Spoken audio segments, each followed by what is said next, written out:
그럴 수 있는 저와 여러분 됐으면 정말 좋겠습니다.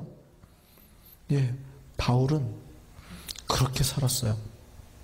자기가 하나님 앞에 회심한 다음에요, 평생 누군가를 위해서 살았습니다. 다른 영혼을 위해서 살았어요. 다른 사람 구원하고 살리고 돕는 일에 자기 인생을 다 바쳤다고요. 그 다음에 항상 자신감이 있는 거예요. 이 얘기는요, 크리스찬의 인생의 목적을 제시해 주는 말입니다.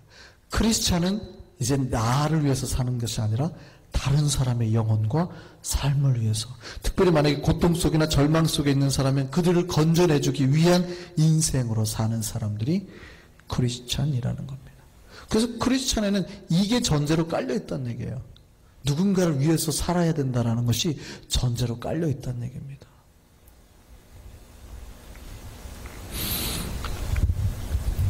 이것이 바울이 십자가의 예수를 본받는 삶이었습니다. 바울은 예수를 그렇게 봤어요. 바울이 예수를 깨닫잖아요. 바울은 처음에 예수를 몰랐습니다. 그렇죠. 언제 알아요? 다메섹 도상으로 예수 믿는 사람을 다 죽이를 그걸 받으러 가는 거예요. 가는 도상에 예수를 만났거든요. 그러니까 실제 예수를 본 적이 없어요. 그러니까 바울이 자기의 모든 사상과 신학과 그동안에 배운 걸 모든 걸 정립합니다. 아라비아 광야를 가서 몇 년 동안, 수년 동안 정립하고 정립해내서 예수에 대한 십자가 신학을 뽑아내거든요. 바울이 찾아낸 예수의 십자가 신학이 뭔지 아세요? 저거예요. 오늘 본문 1절에. 뭐라고 그럽니까? 시작. 11장 1절입니다. 마지막 시작. 내가 그리스도를 본받은 자가 된 것 같이 너희는 나를 본받는 자가 되라. 바울은 예수로서의 어떠한 사상을 끝끝내 본받으려고 했대요. 그 핵심 사상이 뭐냐면 십자가 사상이에요. 예수가 다른 누군가를 위해서 목숨을 버리고 헌신하고 순교하고 죽으셨던 것처럼, 그죠? 그래서 다른 수많은 영혼을 살려냈던 것처럼 바울이 건전함을 받고 나니까 나도 저렇게 살아야겠다라는 겁니다. 그러니까 자기는 그렇게 살고 있다라는 거예요. 그리고 뭐라고 말합니까? 담대하게 너희는 나처럼 살아. 나를 본받아.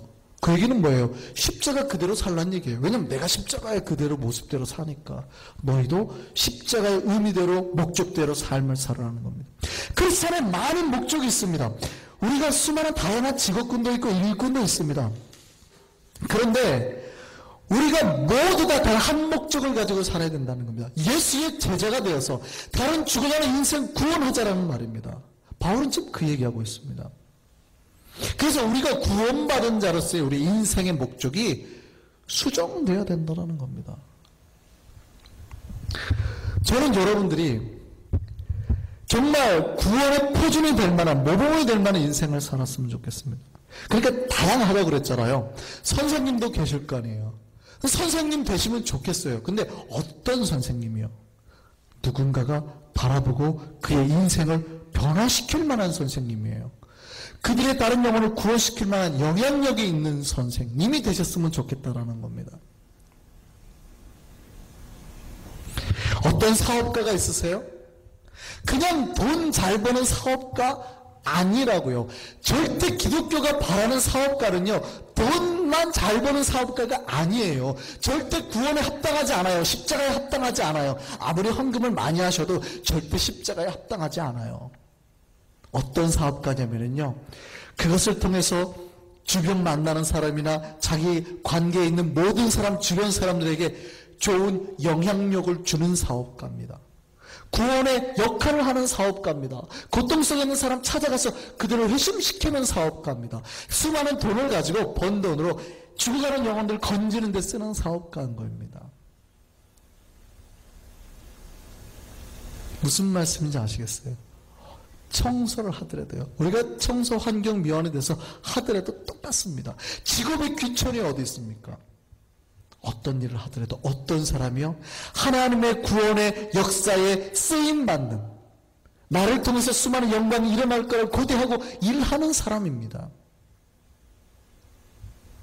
바울은 우리에게 인생의 목적을 다시 한번 말해주고 있어요.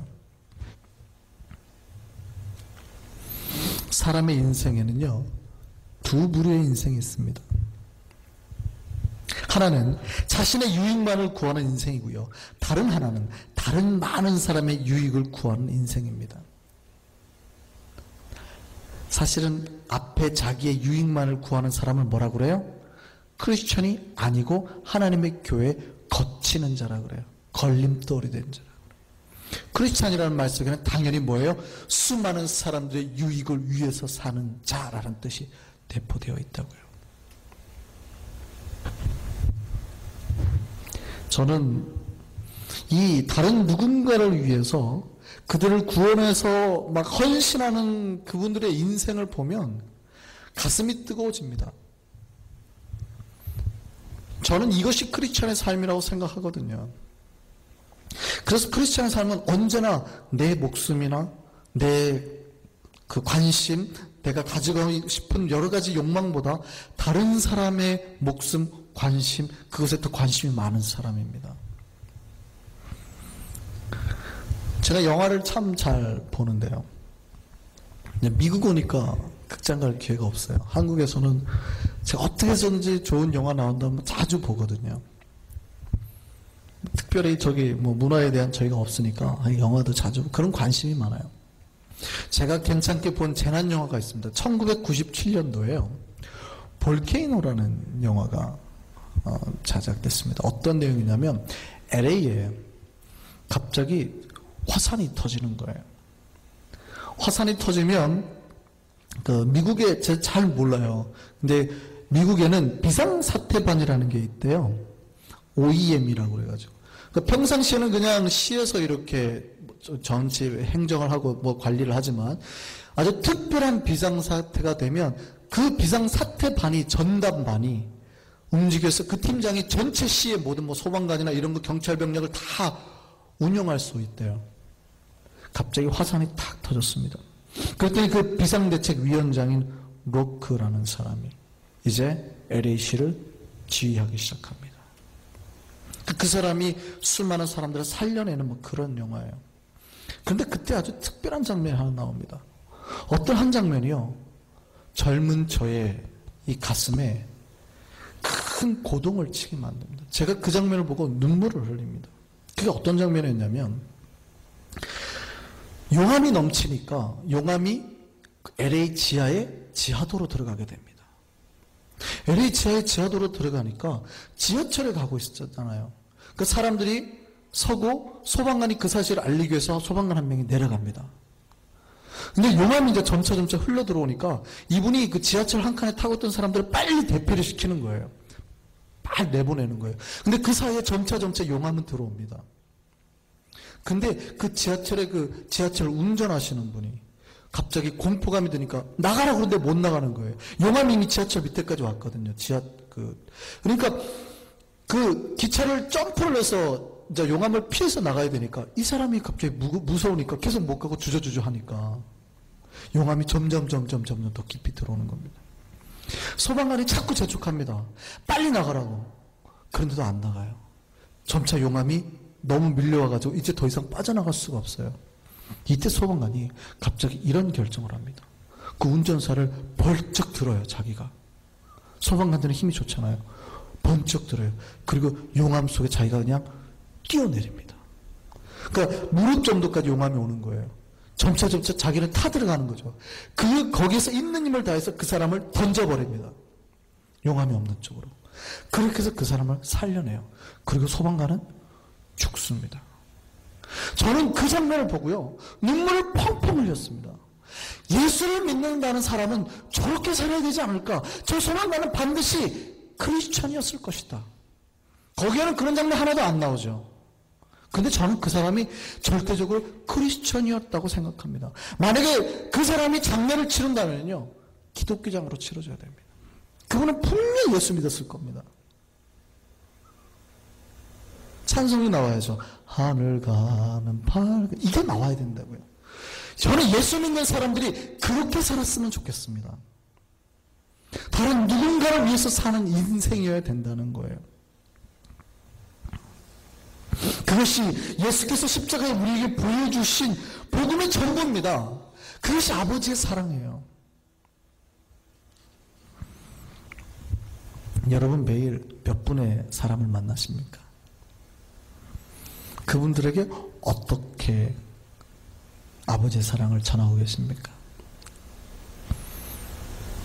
내가 크리스찬이라는 걸 끊임없이 숨기고 드러내면은 서로 상처받을까봐 혹시 살고 있지는 않으세요? 아니면 그들에게 정말 아버지의 사랑을 끊임없이 표현하고 드러내며 그들을 구원해내기 위해서 노력하고 계십니까? 크리스찬의 삶은 그런 의미에서 보면 참 고달파요. 누군가를 끊임없이 사랑하기 위해서 살아야 되니까 손해를 많이 본다는 얘기예요. 우리는요, 크리스찬이라는 사람은 나라는 존재를 위해서 사는 사람이 아닙니다. 다른 누군가를, 비록 저 사람이 나쁜 사람일 수도 있어요. 그래도 그 사람을 위해서 사는 겁니다. 그들의 구원을 위해서 살아가야 하는 존재라는 겁니다. 저는 우리 모두가 이런 하나님의 믿음의 사람이 되기를 기도합니다. 다른 이들을 위해서 사는 인생, 이것이 예수께서 우리에게 보여주신 최고의 인생 모본입니다. 그래서 오늘 모든 인생에게 바울이 던져준 인생 지침이 있습니다. 오늘 본문 다시 한번 볼까요? 31절입니다. 어떻게 살아라는 말씀이죠? 다 같이 읽겠습니다. 시작. 그런즉 너희가 먹든지 마시든지 무엇을 하든지 다 하나님의 영광을 위하여 하라. 이것이 크리스찬의 인생 지침이라는 겁니다. 우리는 목표가 있어야 됩니다. 어떤 지구권이 있어도 상관없어요. 어떤 삶을 살더라도 단 목표가 하나가 하나님의 영광과 다른 사람을 구원해내는 삶, 다른 사람의 유익을 위한 삶을 사는 것, 이것이 크리스찬의 삶의 목표여야 한다는 것입니다. 여러분과 제가 인생의 모범이 되어서 정말 우리를 만나는 모든 사람이 예수님은 정말 믿을 만한 분이라는 그런 인식들이 그들 가슴에 심어지기를 바랍니다. 우리는 날마다 구원을 위한 인생으로, 많은 사람의 유익을 위한 인생으로 살 수 있는 우리가 되기를 바랍니다. 이것이 이 밤에 우리에게 말씀하신 하나님의 음성입니다. 기도하겠습니다.